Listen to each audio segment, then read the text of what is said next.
sort of work he had done when campaigning against the First World War, and the constant invitations he was receiving to address the needs of contemporary society.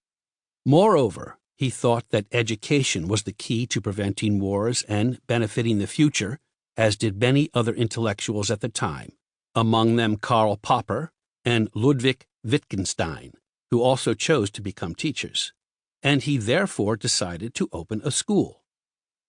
All these factors led to his rejoining the great tradition of philosophers who have been teachers and guides as well as scholars, and the result was the beginning of many years of writing, lecturing, and campaigning on a wide range of social and political issues, from education and morals to the threat of nuclear war. To see how fully Russell's change into a public philosopher possessed him, one need only look at the following small sample from his enormous list of writings on education, especially in early childhood, 1926, published that same year in America as Education and the Good Life, and later abridged as Education of Character. In 1927, he published Why I Am Not a Christian. In 1929, Marriage and Morals, and in 1930, The Conquest of Happiness. All this time he was writing articles on these and related themes, among them a weekly 600-word column for the Hearst newspapers in America, in which he dispensed elegantly tailored snippets of observation and wisdom, some of them little gems. Both Why I Am Not a Christian and Marriage and Morals proved enduringly controversial. The latter lost Russell his appointment at the City College of New York in 1940 on the grounds of its immorality, and 10 years later won him the Nobel Prize for Literature.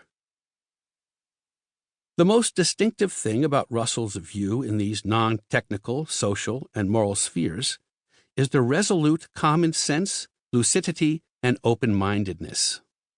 Think of the contrast between, say, a French savant waving his gauze about and lucubrating profoundly in obscure language about life, sex, and ideas, and then look at the clarity, openness, and goodwill of Russell's writings on the same subjects.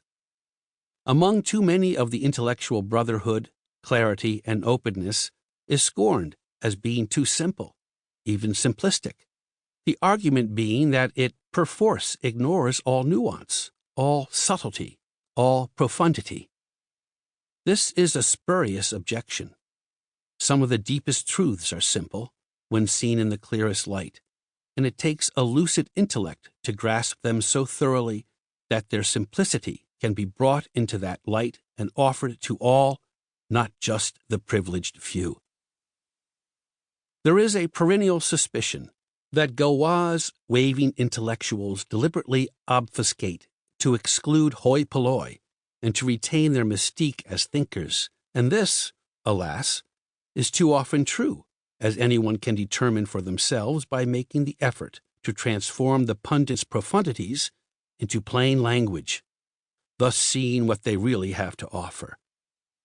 One finds that they do not often offer the unaffected good sense supplied by Russell in his luminous, witty, and pellucid prose. Because Russell speaks so eloquently for himself, it is unnecessary to provide an interpretation here of what he says in The Conquest of Happiness. To get an overview of the book, simply look at the chapter headings.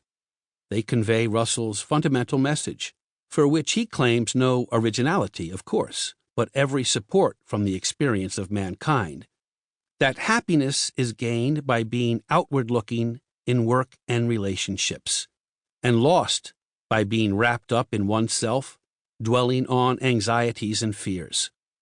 Look at the reasons, the examples, the insights he offers in considering these simple, apparently obvious but powerfully true thoughts, and remember that Russell had learned them from bitter personal experience.